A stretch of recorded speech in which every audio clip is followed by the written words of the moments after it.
আসসালামু আলাইকুম ওরহমতুল্লাহি ওবারাকাতুহু।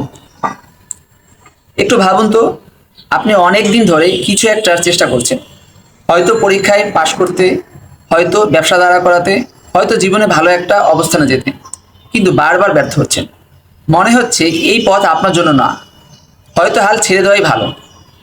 যদি এই অনুভূতি আপনার চেনা মনে হয়, তাহলে আজকের এই ভিডিওটি শুধু আপনার জন্য। কারণ আজ আমরা দেখব আধুনিক বিজ্ঞান হাল না ছাড়া নিয়ে কি বলেছে, এবং পবিত্র পুরাণ 1400 বছর আগে সেই একই সত্য কিভাবে ঘোষণা করে রেখেছে। এরুনুর শরীফ চ্যানেলে আপনাকে স্বাগতম, যেখানে বিজ্ঞান কথা বলে আর পুরাণ তা নিশ্চিত করে। আউযু বিল্লাহি মিনাশ শাইতানির রাজীম। বিসমিল্লাহির রহমানির রহিম। সেকশন 1, হাল ছেড়ে দেওয়া মানুষের মস্তিষ্কে কি হয়। বিজ্ঞান যা বলে। আমাদের অনেকেই মনে করেন হাল ছেড়ে দেওয়া মানে দুর্বলতা, কিন্তু বিজ্ঞান বলে এটা আসলে একটি মস্তিষ্কের সাময়িক সিগন্যাল, যা অতিক্রম করা সম্পূর্ণ সম্ভব। নিউরোপ্লাস্টিসিটি, মস্তিষ্ক পরিবর্তন হয়। আধুনিক নিউরোসায়েন্সের সবচেয়ে বড় আবিষ্কারগুলোর একটি হলো নিউরোপ্লাস্টিসিটি বা মস্তিষ্কের পরিবর্তনযোগ্যতা। অর্থাৎ আমাদের মস্তিষ্ক কখনো চূড়ান্ত নয়। প্রতিটি নতুন চেষ্টায়, প্রতিটি ব্যর্থতার পরেও চেষ্টা করলে মস্তিষ্কে নতুন নিউরাল কানেকশন তৈরি হয়। সহজ ভাষায় বললে, প্রতিবার আপনি হাল না ছেড়ে আবার উঠে দাঁড়ান, আপনার মস্তিষ্ক আক্ষরিক অর্থেই শক্তিশালী হয়। ডোপামাইন ও পারসিভারেন্স, মস্তিষ্কের একটি রাসায়নিক হরমোনের নাম ডোপামাইন, যাকে বলা হয় সাফল্যের হরমোন। এটি শুধু তখনই নিশ্চিত হয় না যখন আপনি কোনো লক্ষ্য পূরণ করেন। গবেষণায় দেখা গেছে ছোট ছোট অর্জন উদযাপন করলেও ডোপামাইন নিঃসৃত হয়, এবং এটি আপনাকে আরো বেশি চেষ্টা করতে অনুপ্রাণিত করে। বিজ্ঞান যা বলছে তার সারসংক্ষেপ: মস্তিষ্কে প্রতিটি চ্যালেঞ্জ অতিক্রম করলে নতুন নিউরাল পাথওয়ে তৈরি হয়। ধৈর্য এবং অধ্যবসায় ডোপামাইন এবং রিওয়ার্ড পাথওয়ে সক্রিয় করে। 2025 সালের স্ট্যানফোর্ড ইউনিভার্সিটির গবেষণা বলছে কিছু মানুষের মস্তিষ্ক কঠিন চাপেও রিসাইলেন্ট থাকে, কারণ তারা হাল ছাড়েন না। এখন প্রশ্ন হলো, পুরাণে কি এই বিষয়ে কিছু বলেছে 1400 বছর আগে? উত্তরে হবে হ্যাঁ, এবং যা বলেছে তা অবিশ্বাস্য রকম নির্ভুল ও চিরন্তন সত্য। সেকশন 2, সবরের গভীর রহস্য। আল কোরআন কি বলে? চলুন মহাগ্রন্থ আল কোরআন থেকে এই বিষয়ে 3টি আয়াত দেখি। প্রথম আয়াত, সূরা বাকারা, আয়াত 155। আল্লাহ তাআলা বলেছেন, ওয়ালানাবলু আন্নাকুম বিশাইইম মিনাল খাউফি ওয়াল জুই ওয়া নাকসিম মিনাল আমওয়ালি ওয়াল আনফুসি ওয়াস সামারা ওয়া বাশশিরিস সাবিরিন। আর আমি অবশ্যই তোমাদের পরীক্ষা করব, কিছু ভয়, ক্ষুধা, সম্পদ, জীবন ও ফল ফলাদির ক্ষতির মাধ্যমে, আর ধৈর্যশীলদের সুসংবাদ দাও। লক্ষ্য করুন, আল্লাহ বলেননি হয়তো পরীক্ষা করব, বলেছেন অবশ্যই করব। মানে কঠিন সময় আসবেই, এটা শাস্তি নয়, এটা আল্লাহর পরিকল্পনারই একটি অংশ। আর এই পরীক্ষা শেষে আছে সুসংবাদ ধৈর্যশীলদের জন্য। দ্বিতীয় আয়াত, সূরা ইনশিরাহ, আয়াত 5 এবং 6। ফাইন্না মাআল উসরি ইসরা, ইন্না মাআল উসরি ইসরা। অতএব নিশ্চয়ই কষ্টের সাথেই আছে স্বস্তি, নিশ্চয়ই কষ্টের সাথেই আছে স্বস্তি। এই দুটি আয়াতের একটি অসাধারণ ভাষাগত রহস্য লুকিয়ে আছে। আরবিতে কষ্ট শব্দটি নির্দিষ্ট, মানে একটাই কষ্ট, কিন্তু স্বস্তি শব্দটি অনির্দিষ্ট, মানে একাধিক স্বস্তি। অর্থাৎ আল্লাহ বলেছেন একটি কষ্টের বিপরীতে একাধিক স্বস্তি আসবেই। বিজ্ঞানও একই কথা বলেছে। গবেষণায় দেখা গেছে কঠিন সময় পার করে যারা হাল ছাড়েননি, তারাই পরবর্তীতে মানসিকভাবে অনেক বেশি শক্তিশালী হয়ে ওঠেন। তৃতীয় আয়াত, সূরা গাফির, আয়াত 55। ফাসবির ইন্না ওয়াদাল্লাহি হাক্ক। অতএব ধৈর্য ধারণ করুন, নিশ্চয়ই আল্লাহর প্রতিশ্রুতি সত্য। আল্লাহ নিজেই ওয়াদা করেছেন, এটা কোনো মানুষের কথা নয়। এর চেয়ে বড় ভরসা আর কি হতে পারে? সেকশন 3, নবীদের জীবনী। বিজ্ঞান যদি হাল না ছাড়তে বলে, কুরআন যদি বলে সবর করতে, তাহলে ইতিহাসের সেরা মানুষগুলো আমাদের কি দেখিয়ে গেছেন? চলুন 3 জন নবীর জীবন থেকে শিক্ষা নিই।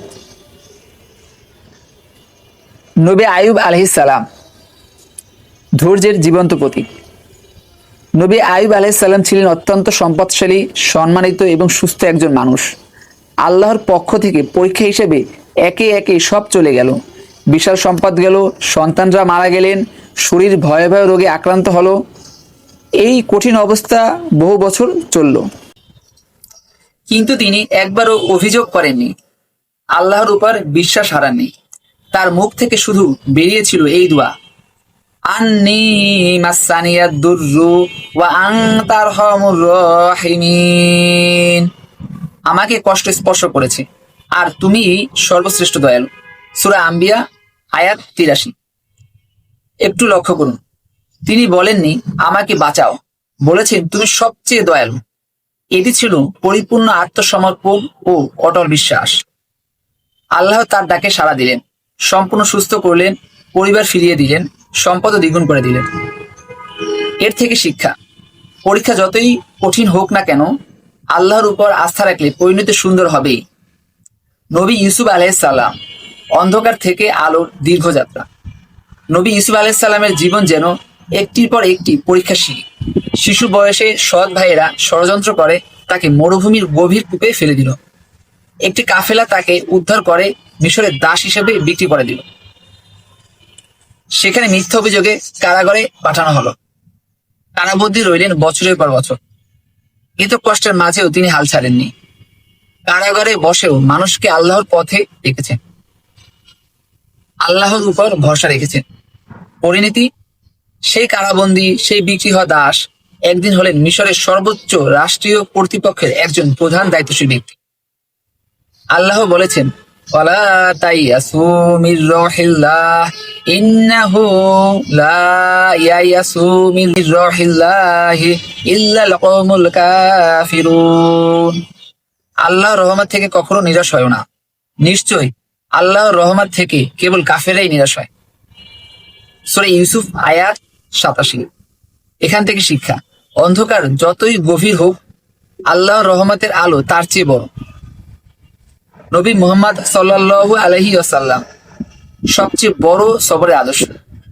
আমাদের প্রিয় নবী মুহাম্মদ সাল্লাল্লাহু আলাইহি ওয়াসাল্লাম এর জীবনের দিকে একটু তাকান। জন্মের আগেই বাবা আব্দুল্লাহ মারা গেলেন। মাত্র 6 বছর বয়সে মা আমিনাও চলে গেলেন। দাদা আব্দুল মুত্তালিব 8 বছর বয়সে মারা গেলেন। এরপর চাচার আশ্রয়ে বড় হলেন। নবুয়ত পাওয়ার পরে নিজের শহর মক্কায় হলেন শত্রু। উপহাস করা হলো, পাথর ছোড়া হলো। দীর্ঘ 3 বছর সামাজিক এবং অর্থনৈতিক বয়কটের শিকার হলেন। প্রিয় স্ত্রী খাদিজা রাদিয়াল্লাহু তাআলা আনহা এবং আপন চাচা আবু তালিব একই বছর মারা গেলেন, যে বছরকে নবীজি বলতেন দুঃখের বছর। তায়েফে গিয়ে দাওয়াত দিলেন, সেখানে তাকে পাথর ছুঁড়ে তাড়িয়ে দেওয়া হলো, পা রক্তাক্ত হলো, কিন্তু তিনি থামলেন না। টানা 13 বছর মক্কায় দাওয়াত দিলেন। তারপর মদিনায় হিজরত করলেন। সেখানেও একের পর এক যুদ্ধ, কিন্তু প্রতিটি ধাপে তিনি ধৈর্য ধরলেন, আল্লাহর উপর ভরসা রাখলেন, হাল ছাড়লেন না। এবং শেষে পুরো আরব উপদ্বীপ ইসলামের আলোয় আলোকিত হলো। আর আল্লাহ এই শিক্ষাই কুরআনে দিয়েছেন, ওয়া ইন তাসবিরু ওয়া তাত্তাকু লা ইয়াদুররুকুম কাইদুহুম শাইআ। যদি তোমরা ধৈর্য ধরো এবং আল্লাহকে ভয় করো, তাহলে শত্রুর কোনো ষড়যন্ত্রই তোমাদের কোনো ক্ষতি করতে পারবে না। সূরা আলে ইমরান আয়াত 120। এখান থেকে শিক্ষা, সবচেয়ে কঠিন পথ পার হওয়া মানুষটাই পৃথিবীতে সবচেয়ে বড় আলো রেখে যান। সেকশন 4, সর্বশেষ গবেষণা। কুরআন তিলাওয়াতে মস্তিষ্ক কিভাবে বদলায়। 2026 সালের জানুয়ারিতে আন্তর্জাতিক সায়েন্স জার্নাল বিএমসি নিউরোসায়েন্স এ একটি অবাক করা গবেষণা প্রকাশিত হয়েছে। গবেষকরা 72 জন তরুণকে 2টি দলে ভাগ করলেন। এক দল মাত্র 5 মিনিট ধীরে ধীরে তারতিলের সাথে কুরআন তিলাওয়াত করলেন, অন্য দল চুপচাপ বসে রইলেন। এরপর মুখের লালা পরীক্ষা করা হলো, ফলাফল আপনারা নিজেরাই দেখুন। তিলাওয়াত করা দলে স্ট্রেস হরমোন কমেছে, মানে মানসিক চাপ কমেছে। ডোপামাইন বেড়েছে, মানে মন ভালো হয়েছে, উৎসাহ বেড়েছে। মস্তিষ্ক সুরক্ষার উপাদান বেড়েছে, মানে মস্তিষ্ক আরো শক্তিশালী হয়েছে। মাত্র 5 মিনিটে এই পরিবর্তন। আর আল্লাহ তাআলা 1400 বৎসর পূর্বে বলে রেখেছেন, আলা বিযিক্রিল্লাহি তাতমাইন্নুল কুলুব। জেনে রাখো, আল্লাহর জিকিরেই হৃদয় প্রশান্তি পায়। সূরা রাদ আয়াত 28। বিজ্ঞান 2026 সালে যা পরিমাপ করলো, আল্লাহ সেই সত্য 1400 বছর পূর্বেই ঘোষণা করে রেখেছেন। সুবহানাল্লাহ। সেকশন 5, হতাশা থেকে বের হওয়ার 4টি বাস্তব পদক্ষেপ। এখন আমরা জানব কিভাবে আজ থেকে হাল না ছাড়ার অভ্যাস গড়ে তুলতে পারেন। ধাপ 1, উদ্দেশ্য ঠিক করুন, অর্থাৎ নিয়ত। বিজ্ঞান বলেছে, কাজের পেছনে যখন গভীর উদ্দেশ্য থাকে, মস্তিষ্ক বাধার মুখেও এগিয়ে যায়। ইসলামে এইটাই হলো নিয়ত। আল্লাহর সন্তুষ্টির জন্য কাজ করলে সেই কাজ ইবাদত হয় এবং মন থেকে হতাশা কমে। ওয়ামাই ইয়াতাওয়াক্কাল আলাল্লাহি ফাহুয়া হাসবু। যে আল্লাহর উপর ভরসা করে, আল্লাহই তার জন্য যথেষ্ট। সূরা তালাক আয়াত 3। ধাপ 2, বড় স্বপ্নকে ছোট ছোট ধাপে ভাগ করুন। গবেষণা বলছে, ছোট ছোট লক্ষ্য পূরণ করলে মস্তিষ্ক বারবার আনন্দ পায় এবং এগিয়ে যাওয়ার শক্তি পায়। কুরআন বলেছে, ইন্না মাআল উসরি ইউসরা। নিশ্চয়ই কষ্টের সাথেই আছে স্বস্তি। একটু একটু করে এগোন, স্বস্তি আসবেই। ধাপ 3, বিপদে এই আয়াত পড়ুন।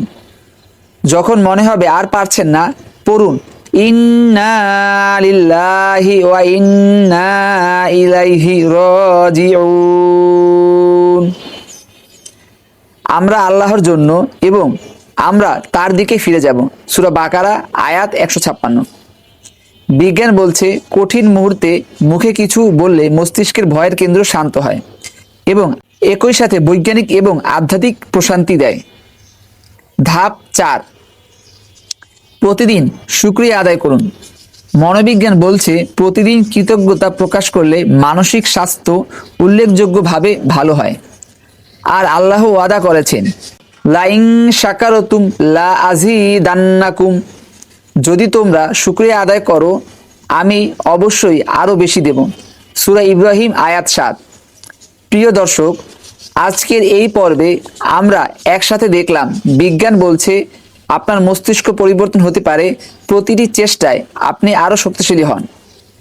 কুরআন বলছে, প্রতিটি কষ্টের সাথেই স্বস্তি আছে।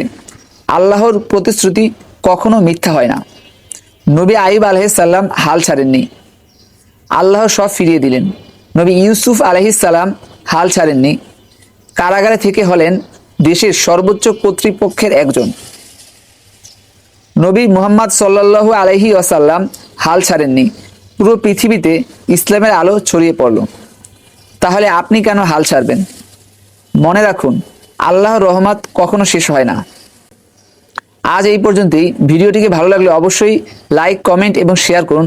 প্রতিদিন এরকম নিত্য নতুন আরও ভিডিও পেতে অবশ্যই চ্যানেলটিকে সাবস্ক্রাইব করে নোটিফিকেশন বার অন করুন এবং কমেন্টে আপনাদের মতামত লিখে দিন। আজ এই পর্যন্তই। আসসালামু আলাইকুম ওয়া রাহমাতুল্লাহি ওয়া বারাকাতুহু।